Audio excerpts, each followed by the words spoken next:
Mohon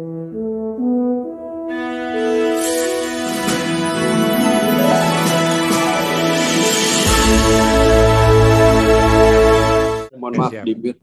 Oh, Yang sudah. saya hormati Kang David ya. Udah David, ada Pak Dubes, Pak Zuhairi, Prof. Ali, teman-teman semua, Pak Ami, ya, Kiai Najib, Pak Zuri, Pak Desvian, Mas Zaki, banyak sekali kawan-kawan dan sahabat-sahabat yang sudah lama tidak bertemu. Ada Kang Suwaidi juga di situ. Mohon maaf tidak bisa saya sebutkan satu persatu. Saya ini masih tadi agak memimpin rapat nasional ya, persiapan haji yang agak gimana gitu ya, agak puyeng gitu ya, dengan sikap dari negara tempat adanya Ka'bah ini yang kadang-kadang udah tebak gitu ya, naikin harga mendadak tanpa pemberitahuan, tanpa apa-apa, sampai harus cari uang 1,5 triliun, waktunya cuma 1 minggu. Ini benar-benar tidak bisa membuat saya tidur, kecuali setelah DPR memberikan pengesahan, saya baru bisa tidur beneran tadi malam. Iya, itu PDI sekali lagi. Ya inilah, saya Kang Zuhairi, saya kira pengalaman karena belajar di Mesir ya, bagaimana berinteraksi dengan kawan-kawan di sana. Tapi ini ada kaitannya dengan Buya ya, yang kita hormati bersama. Saya kira sangat berjasa secara pribadi untuk saya, dan beliau sering sekali mengirimkan WA, share buku-buku terbaru. Terakhir dia sharing tentang buku yang harus dibaca. Kemudian tentu saja ucapan selamat kepada saya ya sebagai dirjen. Katanya insya Allah Anda mampu gitu ya. Jadi di hari H. Dan Buya juga lah yang memperkenalkan kepada publik bahwa ini dirjen belum haji katanya. Dirjen haji belum haji katanya. Itu sampai nyebar. Nah, setelah itu banyak wartawan ngejar saya ya. Saya bilang saya memang belum haji kan. Saya itu daftar tunggu haji Pak. Tapi inilah bagaimana bisa dirjen haji belum haji ya. Saya seloroh. Direktur Pertamina juga nggak jualan minyak dulu gitu ya.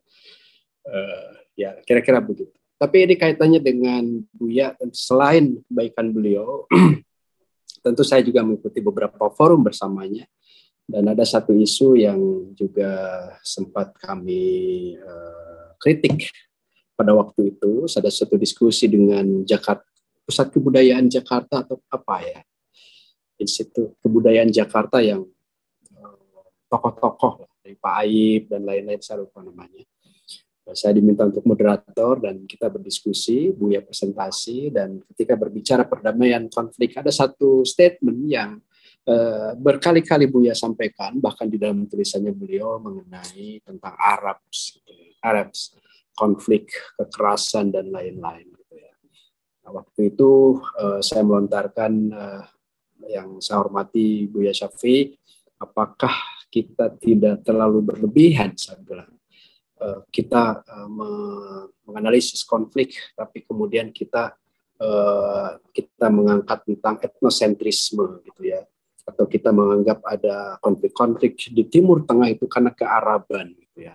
Apakah Arab yang tidak wise, Arab yang tidak ini. Jadi saya kurang setuju dengan pandangan beliau gitu ya. Saya bilang saya tidak setuju dengan cara analisa Anda yang selalu mengangkat tentang etnosentrisme sebagai penyebab konflik. Dan dalam konteks ini konflik terjadi karena Arab. Gitu ya. Dan ini juga yang ya meskipun faktanya ya di Timur Tengah banyak terjadi konflik, tapi kan juga di negara-negara Afrika juga sama. Dan ini menarik ya. Kemudian saya lupa ya argumen Buya waktu itu apa. Yang jelas sangat terbuka gitu ya untuk exercise intelektualisme, dan Buya mengklarifikasi bahwa beliau tidak bermaksud melakukan etnosentrisme dengan Arabisme. Seringnya beliau menyebut kata Arab dalam menganalisis konflik, dan ya mudah-mudahan ini ada bagian dari tradisi intelektual yang Buya tawarkan di dalam memahami apa yang terjadi di Timur Tengah. Tapi juga ini menarik ke depan ketika bicara, karena Buya adalah orang yang sangat menginginkan perdamaian di Indonesia, perdamaian dunia tentunya, konsep rahmatan lil alamin dan seterusnya. Bagaimana kita juga akhirnya harus mengurangi prejudice yang bersifat etnosentrisme, gitu ya. Dan ini penting untuk kita angkat dalam tradisi intelektual kita, termasuk di dalam menganalisis kasus-kasus tertentu. Bagaimana di Indonesia ya selalu ada prejudice itu ya. Orang Makassar kalau demo pasti ribut dan bakar pasti gelut gitu. Misalnya faktanya memang begitu, tapi apakah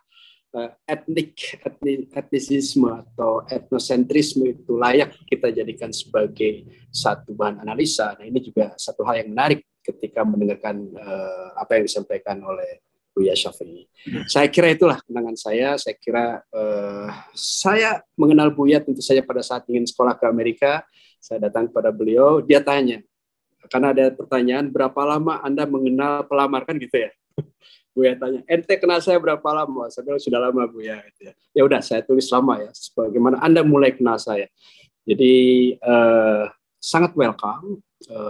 Cuma nanya TOEFL berapa? Oke, kalau gitu belajar yang baik dan sangat suportif. Dan saya mengenal Buya sebagai orang yang punya concern dengan generasi baru, tradisi intelektualisme yang dia tanamkan di dalam Muhammadiyah agar tidak terjebak dalam aktivisme. Saya kira itu aja, Bapak Ibu sekalian.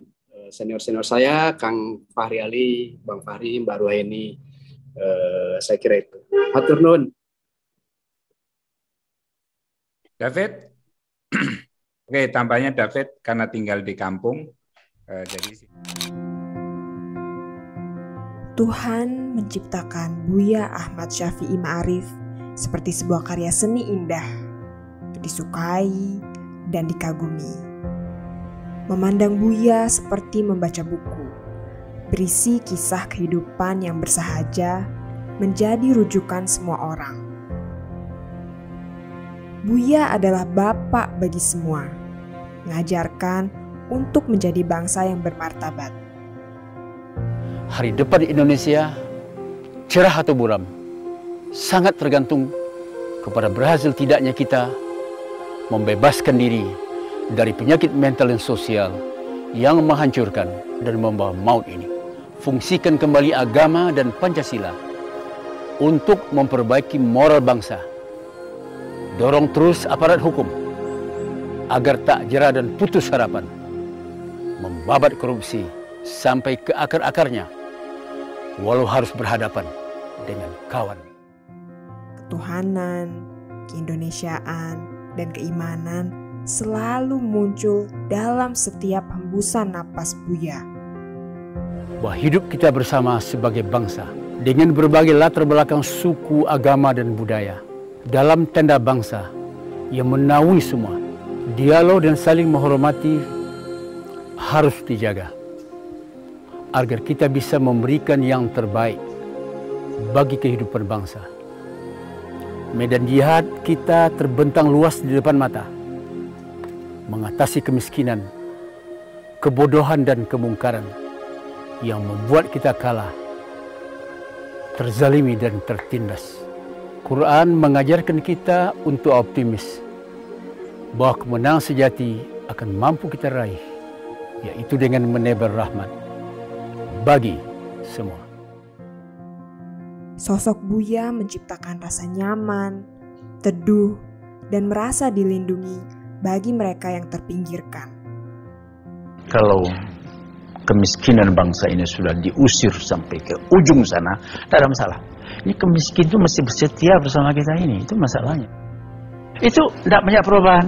Jadi apa yang kita bangun selama ini? Pendidikan mahal, semua mahal. Pemikiran dan gagasan Buya menyelamatkan banyak orang ketika nilai-nilai keberagaman terancam.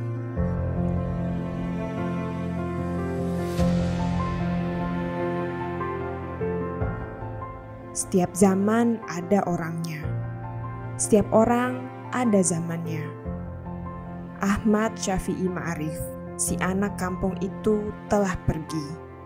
Tapi spirit dan pemikirannya tetap bersemayam di jiwa orang-orang yang mencintainya.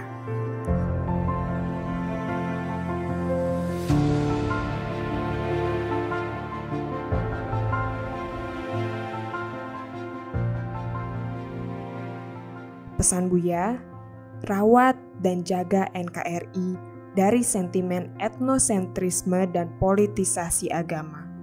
Menghadapi segala macam kekerasan, ketidakberesan, persekusi, jangan diam. So kalau orang yang berakal sehat, yang waras itu diam, itu yang akan menang yang tidak waras. Dan itu sangat berbahaya bagi Indonesia, bagi demokrasi kita, generasi yang akan datang. Apalagi dengan medsos yang tak terkendali. Yang penting sekarang adalah orang-orang yang normal, orang-orang yang suman seperti kita ini, jangan diam. Jangan diam. Tapi itulah hidup. Hidup tanpa tantangan itu bukan hidup. Kalau takut dengan tantangan, tidak usah datang ke muka bumi. Assalamualaikum warahmatullahi wabarakatuh. Buya, selamat jalan.